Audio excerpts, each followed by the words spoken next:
ఇదేనా మనం కోరుకున్న మార్పు? నిన్నటికి నిన్న ఎంజీఎం ఆసుపత్రి ఉత్తర తెలంగాణ మొత్తానికి పెద్ద దిక్కుగా, ఇక్కడ పేదలకు పెద్ద దిక్కుగా ఉన్న ఎంజీఎం ఆసుపత్రిలో ఈనాడు పేపర్లో వచ్చింది వార్త.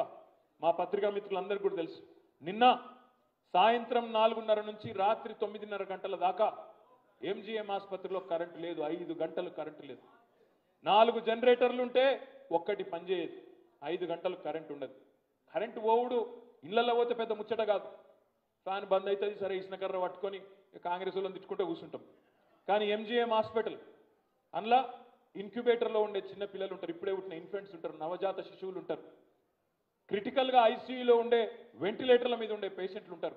5 గంటలు కరెంటు లేకపోతే ఎవరి ప్రాణమన్న పోతే అది మంచిదేనా? ఇదేనా మనం కోరుకున్న మార్పు? కంపెనీలు ఎక్కెళ్ళిపోవుడు, హాస్పిటల్లో కరెంటు ఉండకపోవుడు, ఇదేనా మనం కోరుకున్న మార్పు? ఈ ముఖ్యమంత్రికి ఎంత విచక్షణ లేదు అంటే, ఎంత తెలివిలేనోడు అంటే, మీకు ఒక చిన్న ఉదాహరణ చెప్తా. ఇప్పుడే తమ్ముడు రాకేష్ మాట్లాడిండు. కాకతీయ వారసత్వానికి, కాకతీయ రాజధాని ఓరుగల్లు గొప్పతనానికి ప్రపంచమంతా ఒక గుర్తుగా, గుర్తింపుగా ఉన్నది మన కాకతీయ కళాతోరణం. అట్లాంటి కళాతోరణాన్ని పట్టుకొని, చార్మినార్ను పట్టుకొని, గోల్కొండ నవాబులు కట్టిన చార్మినార్ను పట్టుకొని, ఇవి రెండు రాచ